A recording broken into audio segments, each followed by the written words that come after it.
नमस्कार प्रिय दर्शकों, आपका स्वागत है हमारे YouTube चैनल शुभ विचार में। प्रिय दर्शकों, आज मैं फिर से एक नया वीडियो लेकर हाजिर हुई हूँ।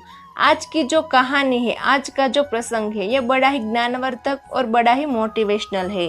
बुढ़ी चिड़िया ने बताया कि किस श्राप के कारण कलयुग की स्त्रियां अपने पति से प्रेम नहीं करती। कहानी शुरू करने से पहले अगर प्रिय दर्शकों आप हमारे चैनल पर पहली बार आए हैं तो चैनल को सब्सक्राइब करें, बेल आइकन ऑन करें, अच्छे कमेंट किया करें ताकि आने वाले वीडियो का नोटिफिकेशन सबसे पहले आपको मिले। प्रिय दर्शकों, आप उसका फ़ायदा उठा सके। तो शुरू करते हैं यह प्यारी सी कहानी, प्यारा सा वीडियो। प्रिय दर्शकों, चिड़ा और चिड़िया बड़े प्यार से अपना जीवन गुजार रहे थे।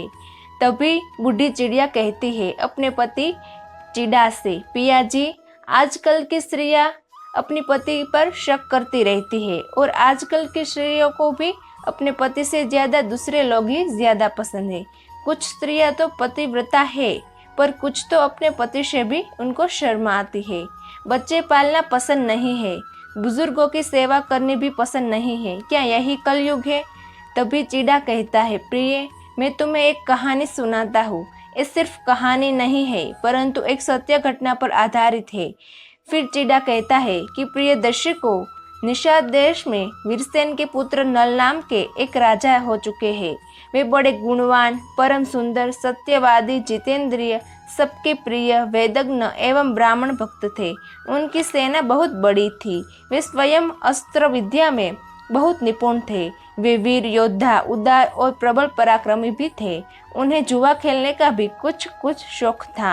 उन्हीं दिनों विदर्भ देश में भीम नाम के एक राजा राज्य करते थे।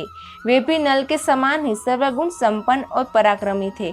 उन्होंने दमन ऋषि को प्रसन्न करके उनके वरदान से 4 संतानें प्राप्त की थी, 3 पुत्र और 1 कन्या। प्रिय दर्शकों, पुत्रों के नाम थे दम, दांत और दमन। पुत्री का नाम था दमयंती। दमयंती माता लक्ष्मी के समान रूपवती थी। उसके नेत्र विशाल थे। देवताओं और यक्षों में भी वैसी सुंदरी कन्या कहीं देखने को नहीं मिलती थी। उन दिनों कितने ही लोग विदर्भ देश से निषद देश में आते और राजा नल के सामने दमयंती के रूप और गुण का बखान करते। निषाद देश से विदर्भ में जाने वाले भी दमयंती के सामने राजा नल के रूप, गुण और पवित्र चरित्र का वर्णन करते थे। इस प्रकार दोनों के हृदय में पारस्परिक अनुराग अंकुरित हो गया। एक दिन राजा नल ने अपने महल के उद्यानों में कुछ हंसों को देखा। उन्होंने एक हंस को पकड़ लिया। हंस ने कहा, आप मुझे छोड़ दीजिए तो हम लोग दमयंती के पास जाकर आपके गुणों का ऐसा वर्णन करेंगे कि वह आपको अवश्य वर लेगी। नल ने हंस को छोड़ दिया। वे सब उड़कर विदर्भ देश में गए। दमयंती हंसों को देखकर बहुत प्रसन्न हुई और हंसों को पकड़ने के लिए उनकी ओर दौड़ने लगी। दमयंती जिस हंस को पकड़ने के लिए दौड़ती, वही बोल उठता कि अरे दमयंती, निषाद देश में एक नल नाम का राजा है। वह अश्विनी कुमार के समान सुंदर है। मनुष्यों में उसके समान सुंदर और कोई नहीं है। वह मानव मूर्तिमान कामदेव है। यदि तुम उसकी पत्नी हो जाओ तो तुम्हारा जन्म और रूप दोनों सफल हो जाए। हम लोगों ने देवता, गंधर्व, मनुष्य, सर्प और राक्षसों को घूम घूम कर देखा है, लेकिन नल के समान कहीं सुंदर पुरुष देखने में नहीं आया। जैसे तुम स्त्रियों में रत्न हो, वैसे ही नल पुरुषों में भूषण है। तुम दोनों की जोड़ी बहुत ही सुंदर होगी। प्रिय दर्शकों, फिर दमयंती ने कहा, हंस, तुम नल से भी ऐसी बात कहना। हंस ने निषाद देश में लौटकर नल से दमयंती का संदेश कह दिया। दमयंती हंस के मुंह से राजा नल की कीर्ति सुनकर उनके प्रेम करने लगी। उसकी आसक्ति इतनी बढ़ गई कि वह रात दिन उनका ही ध्यान करती रहती। शरीर धूमिल और दुबला हो गया। वह दिन सी दिखने लगी। सखियों ने दमयंती के हृदय का भाव जानकर विदर्भराज से निवेदन किया कि आपकी पुत्री अस्वस्थ हो गई है। राजा भीम ने अपनी पुत्री के संबंध में बड़ा विचार किया। अंत में वह इस निर्णय पर पहुंचे कि मेरी पुत्री विवाह योग्य हो चुकी है, इसलिए इसका स्वयंवर कर देना चाहिए। उन्होंने सब राजाओं को स्वयंवर का निमंत्रण पत्र भेज दिया और सूचित कर दिया कि राजाओं को दमयंती के स्वयंवर में पधार कर लाभ उठाना चाहिए और मेरा मनोरथ पूर्ण करना चाहिए। देश देश के नरपति हाथी, घोड़े और रथों की ध्वनि से पृथ्वी को मुखरित करते हुए सज धज कर विदर्भ देश में पहुंचने लगे। भीम ने सबके स्वागत सत्कार की समुचित व्यवस्था की। देवर्षि नारद और पर्वत के द्वारा देवताओं को भी दमयंती के स्वयंवर का समाचार मिल गया। इंद्र आदि सभी लोकपाल भी अपनी मंडली और वाहनों सहित विदर्भ देश के लिए रवाना हुए। राजा नल का चित्त पहले से ही दमयंती पर आसक्त हो चुका था। उन्होंने भी दमयंती के स्वयंवर में सम्मिलित होने के लिए विदर्भ देश की यात्रा की।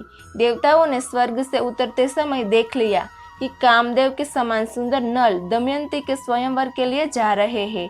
नल की सूर्य के समान क्रांति और लोकोत्तर रूप सम्मति के देवता भी चकित हो चुके थे।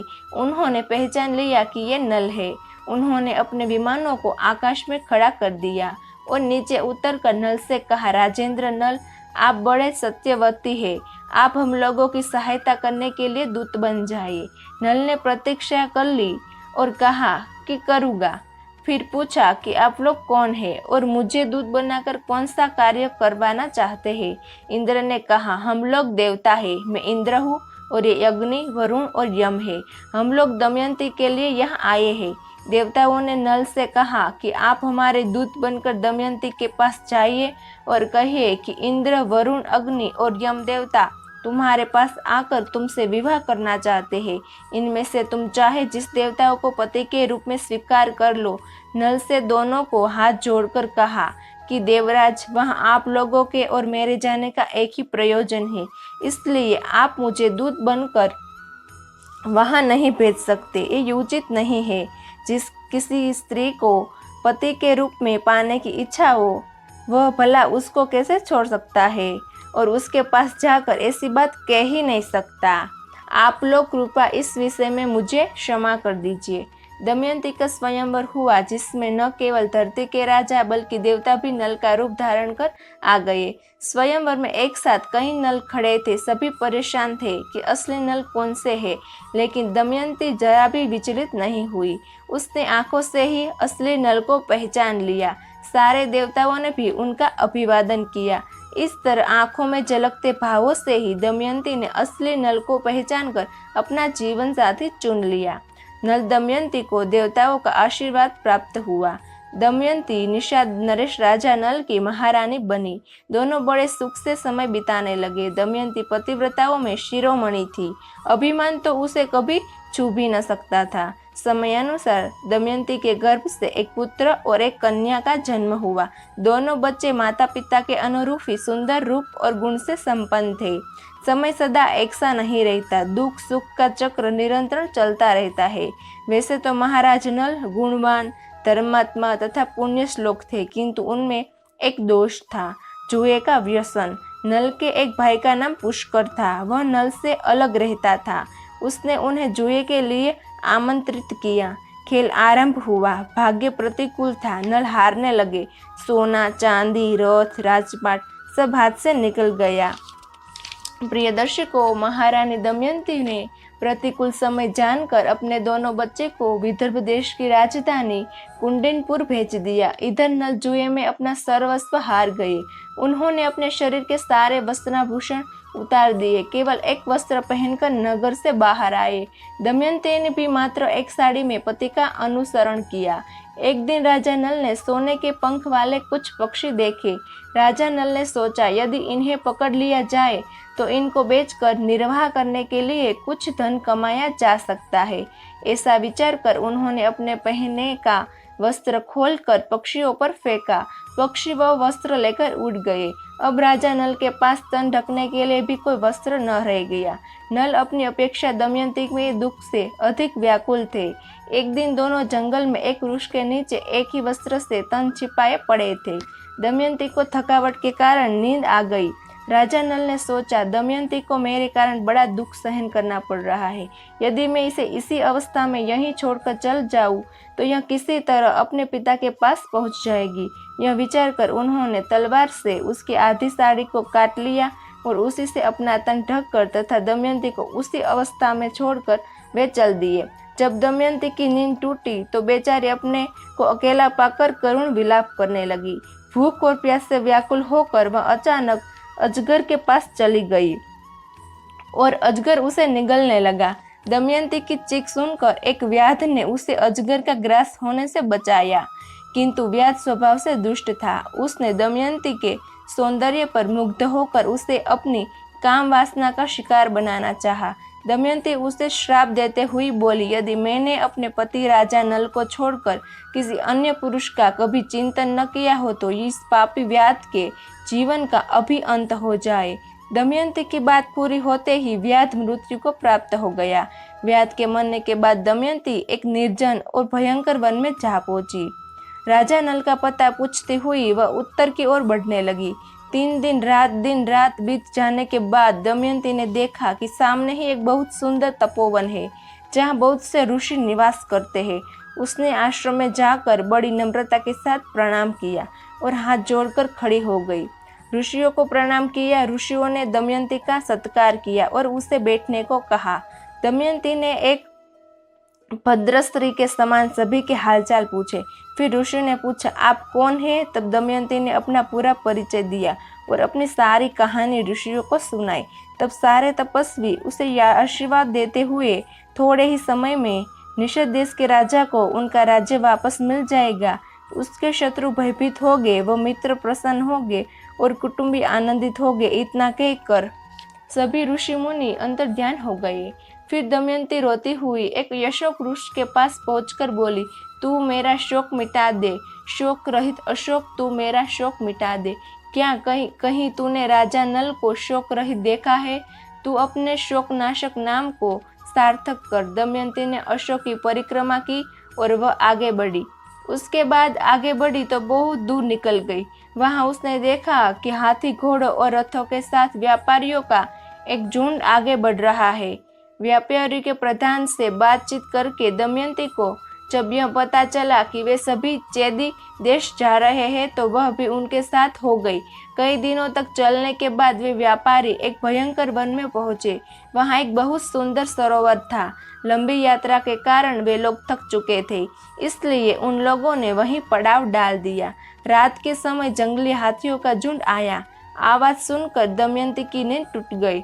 वह इस दृश्य को देखकर समझ नहीं पा रही थी कि क्या करे और क्या ना करे। वे सभी व्यापारी मर गए। वो वहां से भाग निकली और दमयंती भागकर ब्राह्मणों के पास पहुंची और उनके साथ चलने लगी। शाम के समय वह राजा सुबाहु के वहां जा पहुंची। वहां उसे सब बावली समझ रहे थे। उसे बच्चे भी परेशान कर रहे थे। उस समय राजमाता महल के बाहर खिड़की से देख रही थी। उन्होंने अपनी दासी से कहा, देखो तो वह स्त्री बहुत दुखी मालूम हो चुकी है, तुम जाओ और मेरे पास ले आओ। दासी दमयंती को रानी के पास ले गई। रानी ने दमयंती से पूछा, तुम्हें डर नहीं लगता ऐसे घूमते हुए? तब दमयंती ने बोला, मैं एक प्रतिव्रता स्त्री हूँ, मैं कुलीन पर दासी का काम करती हूँ। तब रानी ने बोला, ठीक है, तुम महल में ही रह जाओ। तब दमयंती कहती है कि मैं यहाँ रह तो जाऊंगी, पर मेरी 3 शर्तें हैं। मैं जूठा नहीं खाऊंगी, पैर नहीं धोऊंगी और पर पुरुष से बात नहीं करूंगी। रानी ने कहा, ठीक है, हमें आपकी शर्तें मंजूर है।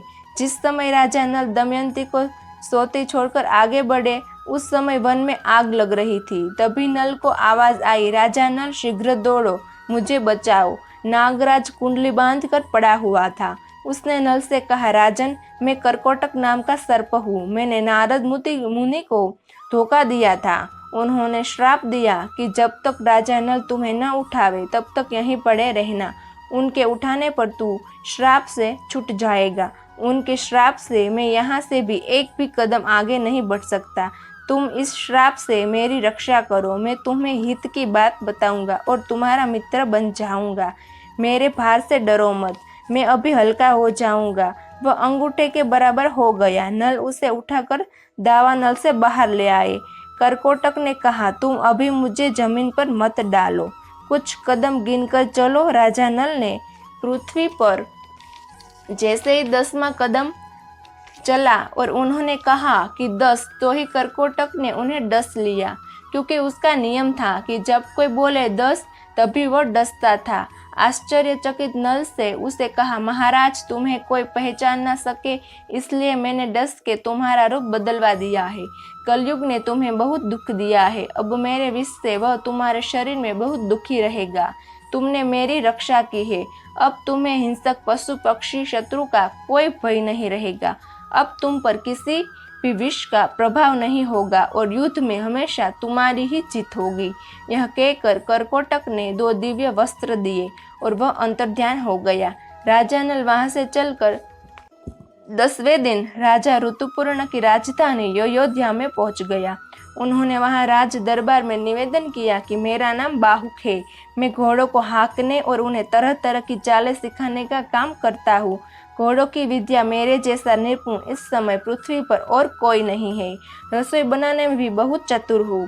हस्तकौशल के सभी काम और दूसरे कठिन काम करने की चेष्टा करूँगा। आप मेरी आजीविका निश्चित करने मुझे रख लीजिए।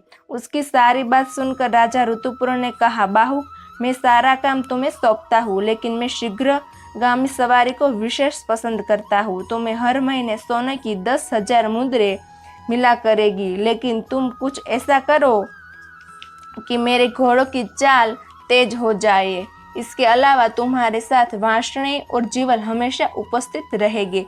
राजा नल रोज दमयंती को याद करते और दुखी होते ही दमयंती भूख प्यास से परेशान ना जाने किस स्थिति में होगी। इसी तरह राजा नल के दमयंती के बारे में सोचते हुए कई दिन बिता दिए। ऋतुपर्ण के पास रहते हुए उन्हें कोई ना पहचान सका। जब राजा विदर्भ को यह समाचार मिला कि मेरे दामाद नल और पुत्री राजपाट विहीन होकर वन में चले गए हैं, तब उन्होंने सुदेव नाम के एक ब्राह्मण को नल दमयंती का पता लगाने के लिए चेदी नरेश के राज्य में भेजा। उसके एक दिन राजमहल में दमयंती को देख लिया। उस समय राजा के महल में पुण्य हवाचान हो रहा था। दमयंती सुनंदा के साथ बैठकर ही वह कार्यक्रम देख रही थी। सुदेव ब्राह्मण ने दमयंती को देखकर सोचा कि वास्तव में यही भीमक नंदिनी है। मैंने इसका जैसा रूप पहले देखा था वैसा अब भी देख रहा हूँ। बड़ा अच्छा हुआ, इसे देख लेने से मेरी पूरी यात्रा सफल हो गई। सुदेव दमयंती के पास गया और उससे बोला, दमयंती मैं तुम्हारे भाई का मित्र सुदेव हूँ। मैं तुम्हारी भाई की आज्ञा से तुम्हें ढूंढने यहाँ आया हूँ। दमयंती ने ब्राह्मण को पहचान लिया। वह सबका कुशल मंगल पूछने लगी और पूछते ही पूछते रो पड़ी। सुनंदा दमयंती को रोता देख घबरा गई। उसने अपनी माता को पास जाकर उन्हें सारी बात बताई। राजमाता तुरंत अपने महल से बाहर निकलकर आई। ब्राह्मण के पास जाकर पूछने लगी, महाराज ये किसकी पत्नी है, किसकी पुत्री है, अपने घर वालों से कैसे बिछड़ गई। तब सुदेव ने उनका पूरा परिचय उसे दिया। सुनंदा ने अपने हाथों से दमयंती का ललाट धो दिया, जिससे उसकी भौं के बीच का लाल चिन्ह चंद्रमा के समान प्रकट हो गया। उसके ललाट का वह तिल देखकर राजमाता और सुनंदा दोनों रो पड़े। राजमाता ने कहा, मैंने इस तिल को देखकर पहचान लिया कि तुम मेरी बहन की पुत्री हो। उसके बाद दमयंती अपने पिता के घर चली गई। अपने पिता के घर एक दिन विश्राम करके दमयंती अपनी माता से कहा कि माँ, मैं आपसे सच कहती हूँ, यदि आप मुझे जीवित रखना चाहती है तो आप मेरे पतिदेव को ढूंढवा दीजिए। रानी ने उसकी बात सुनकर नल को ढूंढवाने के लिए ब्राह्मणों को नियुक्त किया। ब्राह्मणों से दमयंती ने कहा, आप लोग जहाँ भी जाए वहाँ भीड़ में जाकर यह कहे कि मेरे प्यारे छलिया, तुम मेरी साड़ी में से आधी फाड़ कर अपनी दासी को उसी अवस्था में आधी साड़ी में आपका इंतजार कर रही है। मेरी दशा का वर्णन कर दीजिएगा और ऐसी बात कहिएगा जिससे वे प्रसन्न हो और मुझ पर कृपा करे। बहुत दिनों के बाद एक ब्राह्मण वापस आया। उसने दमयंती से कहा, मैंने राजा ऋतुपर्ण की सभा में वहां जाकर आपकी बात दोहराई तो किसी ने कुछ जवाब नहीं दिया। जब मैं चलने लगा तब बाहुक नाम के सारथी ने मुझे एकांत में बुलाया और उसके हाथ छोटे व शरीर कुरूप है। वह लंबी सांस लेकर रोता हुआ मुझसे कहने लगा, उच्च कुल की स्त्रियों के पति उन्हें छोड़ भी देते हैं तो भी वे अपने शील की रक्षा करती है। त्याग करने वाला पुरुष विपत्ति के कारण दुखी और अचेत हो रहा था, इसलिए उस पर क्रोध करना उचित नहीं है। लेकिन वह उस समय बहुत परेशान था। जब वह अपनी प्राण रक्षा के लिए जीविका चाह रहा था तब पक्षी उसके वस्त्र लेकर उड़ गए। जब ब्राह्मण ने यह बात बताई तो दमयंती समक्ष हो गई और समझ गई कि वही राजा नल है। ब्राह्मण की बात सुनकर दमयंती की आंखों में आंसू भर आए।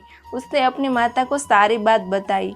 तब उन्होंने कहा, आप यह बात पिताजी से ना कहे, मैं सुदेव ब्राह्मण को इस काम के लिए नियुक्त करती हूँ। तब दमयंती ने सुदेव से कहा, ब्राह्मण देवता, आप जल्दी से जल्दी अयोध्या नगरी पहुँचे।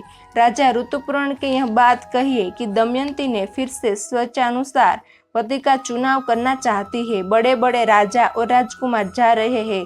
स्वयंवर की तिथि कल ही है, इसलिए यदि आप पहुंच सके तो वहां जाइए। नल के जीने अथवा मरने का किसी को कोई पता नहीं है, इसलिए वह कल के सूर्योदय पूर्व ही पति वरण करेगी। दमयंती की बात सुनकर सुदेव अयोध्या गए और उन्होंने राजा ऋतुपर्ण से सब बातें कह दी। सुदेव की बात सुनकर बाहुक को बुलाया और कहा, बाहुक, कल दमयंती का स्वयंवर है और हमें जल्दी से जल्दी वहां पहुंचना है। यदि तुम मुझे जल्दी वहां पहुंच जाना संभव समझो तभी मैं वहां जाऊंगा। ऋतुपर्ण की बात सुनकर नल का कलेजा फटने लगा। सोचा कि दमयंती ने दुखी और अचेत होकर ही ऐसा किया होगा। संभव है वह ऐसा करना चाहती हो। नल ने शीघ्रगामी रथ में 4 श्रेष्ठ घोड़े जोत लिए। राजा ऋतुपर्ण रथ पर सवार हो गए। रास्ते में ऋतुपर्ण ने उससे पासे पर वशीकरण की विद्या सिखाई, क्योंकि उसे घोड़ों की विद्या सीखने का लालच था। जिस समय राजा नल ने यह विद्या सीखी, उसी समय कलयुग राजा नल के शरीर से बाहर आ गया। कलयुग ने नल का पीछा छोड़ दिया था, लेकिन अभी उनका रूप नहीं बदला था। उन्होंने अपने रथ को जोर से हाँका और शाम होते होते वे विदर्भ देश में पहुंचे। राजा भीमक के पास समाचार भेजा गया। उन्होंने ऋतुपर्ण को अपने यहाँ बुला लिया। ऋतुपर्ण ने रथ की गूंज से दिशा एक गूंज उठी। दमयंती रथ की घरघराहट से समझ गई कि जरूर इसको हाँकने वाले मेरे पति देव है। यदि आज वे मेरे पास नहीं आएंगे तो मैं आग में कूद जाऊंगी। उसके बाद अयोध्या नरेश ऋतुपर्ण जब राजा भीमक के दरबार में पहुंचे तो उसका बहुत आदर सत्कार हुआ। भीमक को इस बात का बिल्कुल पता नहीं था कि वे स्वयंवर का निमंत्रण पाकर यहाँ आए हैं। जब ऋतुपर्ण ने स्वयंवर की कोई तैयारी नहीं देखी तो उन्होंने स्वयंवर की बात दबा दी और कहा, मैं तो सिर्फ आपको प्रणाम करने चला आया। भीमक ने सोचा कि 100 योजन से अधिक दूर कोई प्रणाम करने कैसे आ सकता है, लेकिन वे यह सोच छोड़कर राजा ऋतुपर्ण के सत्कार में लग गए। बाहुक वाष्णी के साथ अश्वशाला में ठहर कर घोड़ों की सेवा करने लगे। दमयंती व्याकुल हो गई कि रथ की ध्वनि तो सुनाई दे रही है, पर कहीं मेरे पतिदेव के दर्शन नहीं हो पा रहे हैं। होना हो वाष्णी ने उनसे रथ की विद्या सीख ली होगी। तब उसने अपनी दासी से कहा, हे दासी, तुम जाओ और इस बात का पता लगाओ कि यह कुरु पुरुष कौन है। संभव है कि यही हमारे पतिदेव हो। मैंने ब्राह्मणों द्वारा जो संदेश भेजा था वही उसे बताना और उसका उत्तर मुझे कहना। तब दासी ने बाहुक से जाकर पूछा, राजा नल कहाँ है? क्या तुम उन्हें जानते हो या तुम्हारा साथी वाष्णी जानता है? बाहुक ने कहा, मुझे उसके संबंध में कुछ भी मालूम नहीं है। सिर्फ इतना पता है कि इस समय नल का रूप बदल गया है। वे छिप कर रहते हैं। उन्हें या तो दमयंती या स्वयं वे ही पहचान सकते हैं या उनकी पत्नी दमयंती, क्योंकि वे अपने गुप्त चिन्हों को एक दूसरे के सामने प्रकट नहीं करना चाहते हैं। अब दमयंती की आशंका और बढ़ गई और दृढ़ होने लगी कि यही राजा नल है। उसने दासी से कहा, बाहुक के पास जाओ और उसके पास बिना कुछ बोले खड़ी रहो। उसकी श्रेष्ठताओं पर ध्यान दो। अब आग मांगे तो मत देना, जल मांगे तो देर कर देना। उसका एक एक चरित्र मुझे जाकर बताओ। फिर वह मनुष्य और देवताओं से उसमें बहुत से चरित्र देखकर वह दमयंती के पास आई और बोली, बाहुक ने हर तरह से अग्नि, जल व थल पर विजय प्राप्त कर ली है। मैंने आज तक ऐसा पुरुष नहीं देखा। तब दमयंती को विश्वास हो जाता है कि वह बाहुक ही राजा नल है। अब दमयंती ने सारी बात अपनी माता को बताकर कहा कि अब मैं स्वयं उस बाहुक की परीक्षा लेना चाहती हूँ, इसलिए आप बाहुक को मेरे महल में आने की आज्ञा दीजिए। आपकी इच्छा हो तो पिताजी को भी बता दीजिएगा। रानी ने अपने पति भीमक से अनुमति ली और बाहुक को रानीवास बुलाने की आज्ञा दी। दमयंती ने बाहुक के सामने फिर सारी बात दोहराई। तब दमयंती की आंखों में आंसू टपक के देख नल से रहा नहीं गया। नल ने कहा, मैंने तुम्हें जानबूझकर नहीं छोड़ा, नहीं जुआ खेला, यह कलयुग की करतूत है। दमयंती ने कहा कि मैं आपके चरणों को स्पर्श करके कहती हूँ कि मैंने कभी मन में पर पुरुष का चिंतन नहीं किया हो तो मेरे प्राणों का नाश हो जाए। ऐसा अद्भुत दृश्य देखकर राजा नल ने अपना संदेह छोड़ दिया और कारकोटक नाग के दिए वस्त्रों को अपने ऊपर ओढ़ कर उसका स्मरण करके वे फिर असली रूप में आ गए। दोनों ने सबका आशीर्वाद लिया। दमयंती मायके से उन्हें खूब धन देकर विदा किया गया। उसके बाद नल व दमयंती अपने राज्य में पहुंचे। राजा नल ने पुष्कर से फिर जुआ खेलने को कहा तो वह खुशी खुशी तैयार हो गया और नल ने जुए की हर बाजी को जीत लिया। इस तरह नल व दमयंती को फिर से अपना राज्य व धन प्राप्त हो गया। किंतु ये सब देखकर कलयुग को घृणा होती है। द्वापर युग का काल थोड़ा शेष था, जिस कारण कलयुग नल और दमयंती को अपने वशीभूत नहीं कर पाया और उसने कुछ होकर दमयंती को श्राप दिया कि हे दमयंती, आज तो तुम मेरे वशीभूत नहीं हो पाई। अभी तो कलयुग की नारियों को यह श्राप देता हूँ कि प्रिय दर्शक को फिर चिड़ा कहता है कि हे प्रिय, अब मैं तुम्हारे सारे प्रश्नों के उत्तर देता हूँ जो कलयुग ने स्त्रियों को दिए थे। प्रिय, कलयुग कहता है यह स्त्रियाँ आलसी बन जाएगी, देर से उठेगी, पति के साथ ही भोजन करेगी, वे अपने पति से कभी भी संतुष्ट नहीं रहेगी और गुण अधिक धन की लालची बन जाएगी। अंततः कलयुग में स्त्रियों का राज हो जाएगा। हर घर की पुत्रवधू कमाने के लिए बाहर जाएगी। धन की प्राप्ति होने से स्वेच्छाचारिणी बन जाएगी। उन्हें पति से ज्यादा पराये पुरुष अधिक पसंद होंगे। वे सही समय पर विवाह नहीं करेगी। स्त्रियों को जो माँ बनने का वरदान मिला है उसका भी वह अपमान करेगी और स्वयं बच्चे को जन्म देना नहीं चाहेगी। प्रिय, कलयुग की स्त्री कम पत्र परिधान करेगी, उनका प्रेम भी झूठा होगा, बाल भी कटवाएगी, ठीक से बच्चों और परिवार की परवरिश नहीं करेगी तथा अपने घर के वृद्ध लोगों को घर से बाहर निकाल देगी। प्रिय, कुंवारी कन्या वह भी विवाह से पहले गर्भवती हो जाएगी। उनका पूजा पाठ में मन ही नहीं लगेगा, केवल दिखावे के लिए ईश्वर की पूजा करेगी। किंतु जो लोग धर्म का पालन करते हुए ईश्वर का नाम स्मरण करते हैं उन्हें मुक्ति मिल जाती है। जो स्त्री पति और भगवान की सेवा सच्चे मन से करती है वह देवी के समान पूजनीय रहेगी। उन पर मेरा आशीर्वाद सदैव बना रहेगा। प्रिय दर्शकों, आज की यह कहानी यहाँ समाप्त होती है। हम उम्मीद करते हैं कि हमारी आज की ये कहानी आपको पसंद आई होगी और आप इस कहानी से ढेर सारी प्रेरणा लेंगे। प्रिय दर्शकों, मिलते हैं अगली ज्ञान चर्चा के साथ अगले वीडियो में। तब तक के लिए नमस्कार और धन्यवाद।